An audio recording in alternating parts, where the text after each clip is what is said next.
नमस्कार श्रोते हो, मी डॉक्टर प्राक्तन वडनेरकर.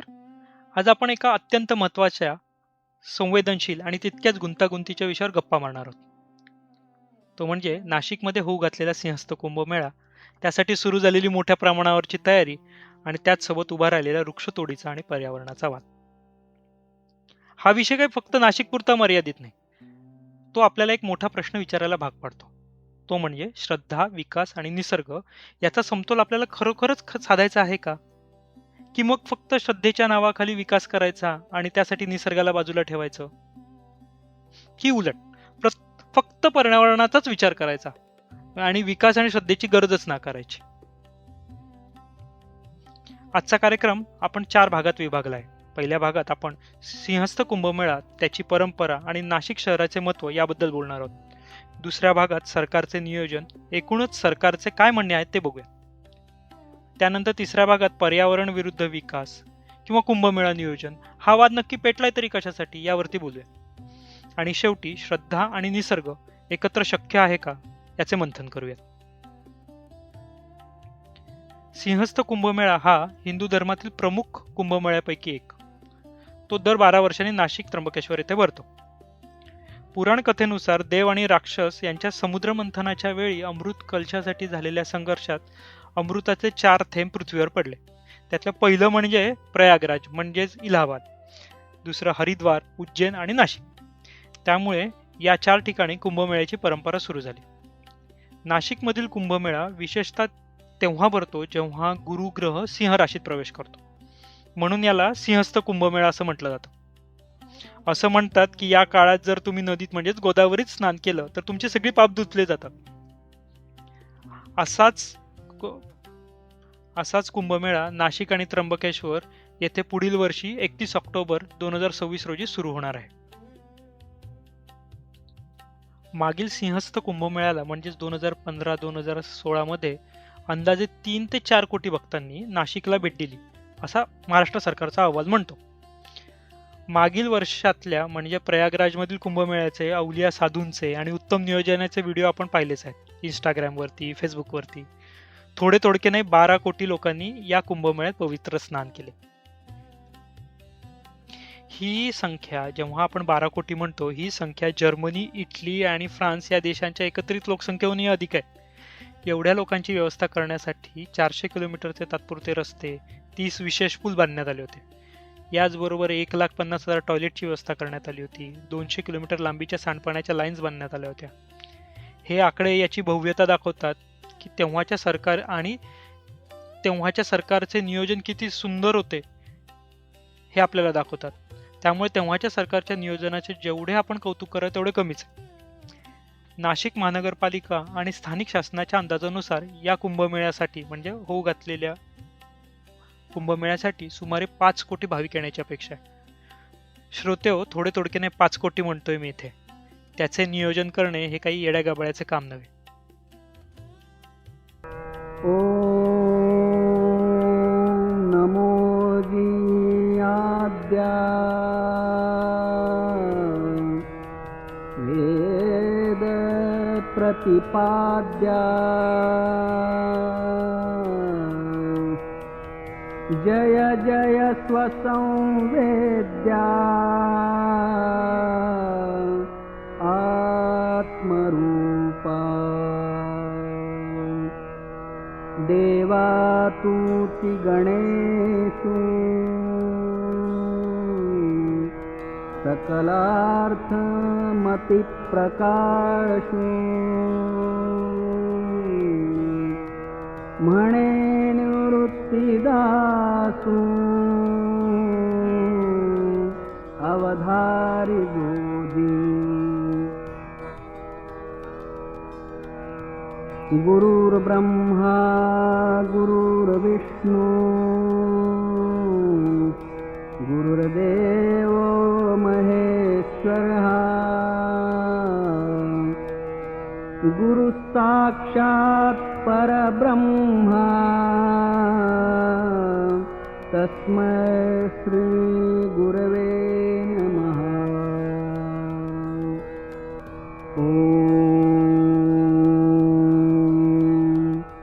पूर्णमदः पूर्णमिदं पूर्णात् पूर्णमुदच्यते पूर्णस्य पूर्णमादाय पूर्णमेवावशिष्यते। ॐ शान्ति शान्ति शान्तिः। हरि ओम्। ईशावास्यमिदं सर्वं यत्किञ्च जगत्यां जगत् तेन त्यक्तेन भुञ्जीथाः मा गृध कस्य स्विद्धनम्। ॐ भूर्भुवस्वः तत्सवितुर्वरेण्यं भर्गो देवस्य धीमहि धियो यो न प्रचोदयात्। सर्वेऽपि सुखिनः सन्तु सर्वे सन्तु निरामयाः सर्वे भद्राणि पश्यन्तु मा कश्चित् दुःखमाप्नुयात्।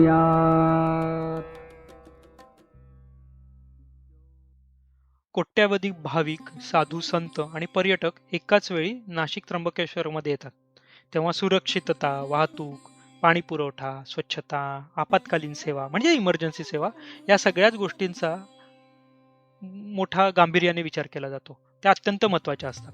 त्यामुळे सरकारकडून नवीन रस्ते, पूल, घाट, नदीकाठचा विकास, मोकळी मैदानांचा विकास आणि स्वतंत्र आपत्कालीन मार्ग यांसारख्या अनेक गोष्टींचे नियोजन केले जाते.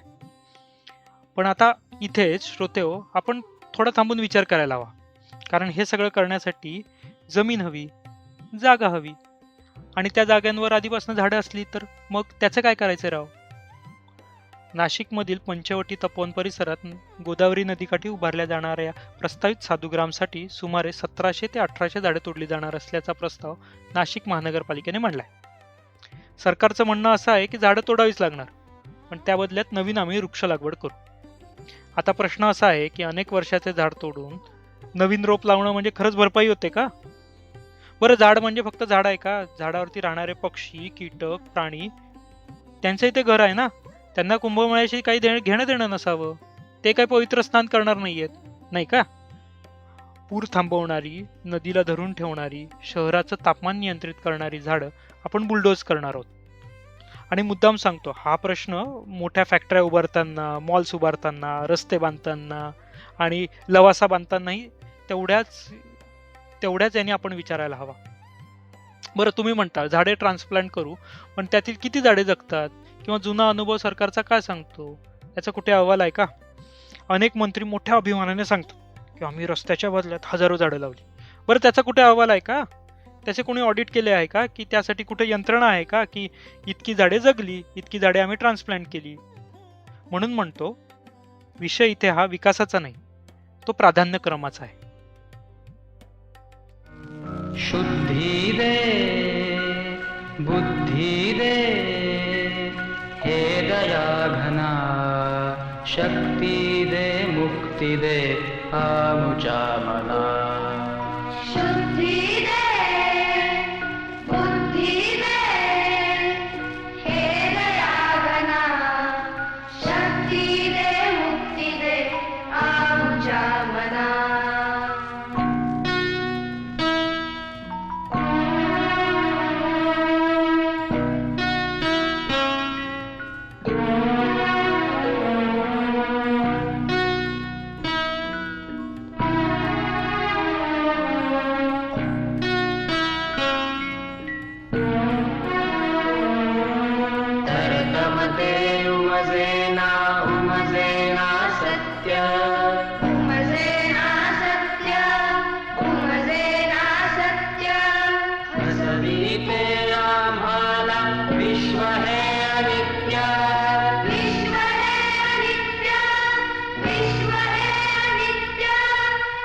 दर्शन मज भावे तीच कामना.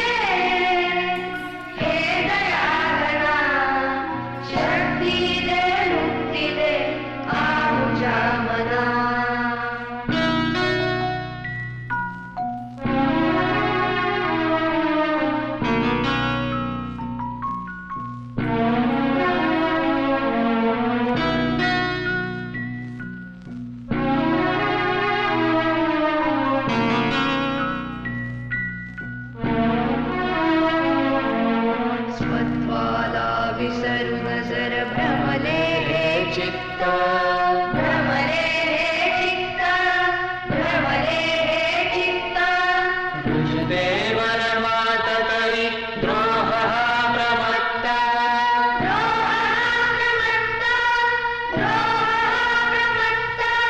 निर्भयता जागावी हीच प्रार्थना शक्ती दे मुक्ती दे आमुच्या मना शक्ती दे मुक्ती दे आमुच्या मना शुद्धी दे बुद्धी दे हे दयागना शक्ती दे मुक्ती दे आमुच्या मना शक्ती दे मुक्ती दे आमुच्या मना एक ठोस पर्याय म्हणजे MIDC परिसरात तात्पुरती टेंट सिटी उभारणे. जवळपास 5 MIDC या नाशिक शहराजवळ आहेत. MIDC म्हणजे आधीच झाडं विरहित, विकसित आणि औद्योगिक वापरांसाठी मंजूर केलेली जमीन असते. येथे कुंभकाळापुरते तंबू उभारता येतील आणि कार्यक्रमानंतर पूर्ण परिसर पूर्ववत देखील करता येईल. हज यात्रेमध्ये मीना टेंट सिटी हे अशाच प्रकारचं एक उदाहरण आहे. या टेंट सिटी बरोबर डेडिकेटेड कम्यूट म्हणजे बस किंवा जाण्या येण्याची व्यवस्था केल्यास तपोवनावरील ताणही कमी होईल. साधू संतांसाठी शटल बसेस, ठराविक वेळापत्र किंवा स्वतंत्र मार्ग दिल्यास नदीकाठावर कायमस्वरूपी निवासाची गरज उरणार नाही. सर्वच साधू एकाच ठिकाणी न ठेवता विकेंद्रित कॅम्प उभारल्यास गर्दी आणि पर्यावरणावर दोघांवरील ताण कमी होईल. MIDC मधील बंद शेड्स, गोदामे किंवा मोठ्या हॉल्सचा तात्पुरता वापरही शक्य आहे, जसं कोविड काळात आपण करतच आलो आहोत. कोविड काळामध्ये दिल्लीमध्ये जुन्या रेल्वेच्या डब्यांमध्ये देखील अनेकांची राहण्याची व्यवस्था लावली होती, मला आठवते. गरज पडल्यास जुन्या रेल्वेच्या डब्यांमध्ये देखील अशी व्यवस्था लावली जाऊ शकते. सरकार म्हणते झाडे तोडावीच लागणार आणि इथल्याच चला माझा विरोध आहे. त्याचबरोबर झाडे लावायची म्हणजे साधू संतांना आक्षेपार्ह बोलायचं, घालून पाडून बोलायचं, हिंदू परंपरांचा अपमान करायचा, हे देखील तेवढेच चुकीचं आहे. कारण ती श्रद्धा आहे आणि ती अनेक वर्षांची तपश्चर्या सुद्धा. पर्याय असताना झाडतोड करणे ही अपहार्यता नाही, ती निवडीची बाब आहे. सरकारला इथं काय सांगायचंय? झाडं तोडून संस्कृती वाचवायची आहे का? 10 वर्षापेक्षा जुनीच झाडे तोडू, कडुनिंब, चिंच, जांभूळ हीच झाडे मार्क केली आहेत. सरकारने अशी लोकांची दिशाभूल करू नये. सरकारकडे या आधीच्या प्रोजेक्ट्समध्ये किती झाडे वाचली याचे ऑडिट आहे का? त्याचा सक्सेस रेट काही आहे का? का हा खासगी विकासकांसाठी केलेला अट्टहास आहे? याची उत्तर सरकारने द्यायला हवी. आपल्याला हे लक्षात यायला हवं की कुंभ हा काही आठवड्यांचा, महिन्यांचा असेल, पण झाड तोडलं की त्याची किंमत तुमच्या पिढ्या मोजणार आहेत.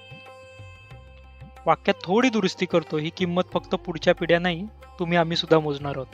त्यामुळे उघडा डोळे, बघा नीट.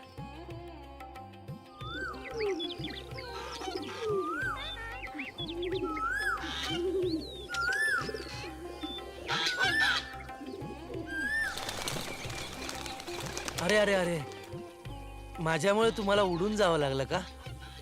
अरे या रे माझ्या सोयऱ्यांनो, या या, असे बसा माझ्याजवळ.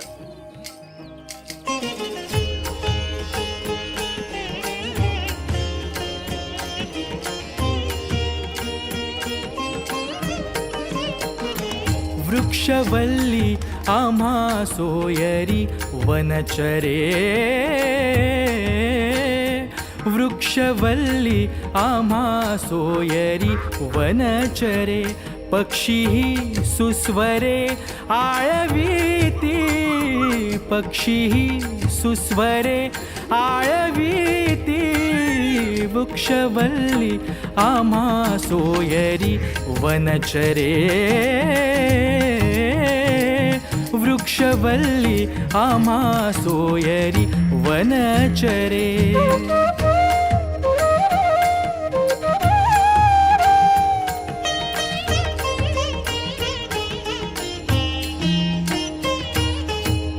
येणे सुखेरुचे एकांताचा वास, येणे सुखेरुचे एकांताचा वास, नाही गुण दोष अंगा येत, नाही गुण दोष अंगा येत,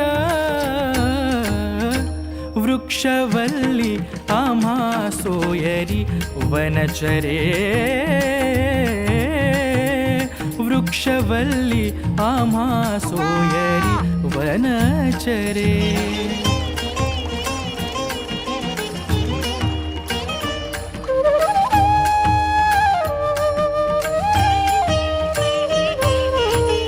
आकाशमंडप पृथ्वी आसन आकाशमंडप पृथ्वी आसन रमे तेथे मन क्रीडा करी रमे तेथे मन क्रीडा करी वृक्षवल्ली आम्हा सोयरी वनचरे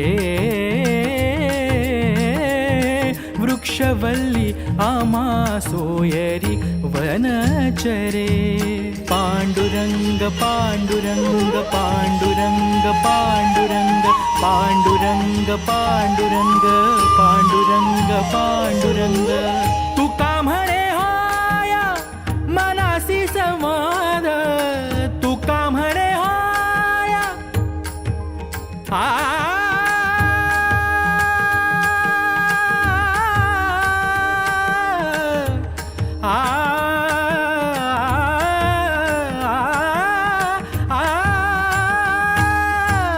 तुका म्हणे आया मनासी संवाद आपुलाची वाद आपणासी आपुलाची वाद आपणासी वृक्षवल्ली आम्हा सोयरी वनचरे वृक्षवल्ली आम्हा सोयरी वनचरे वृक्षवल्ली आम्हा सोयरी वनचरे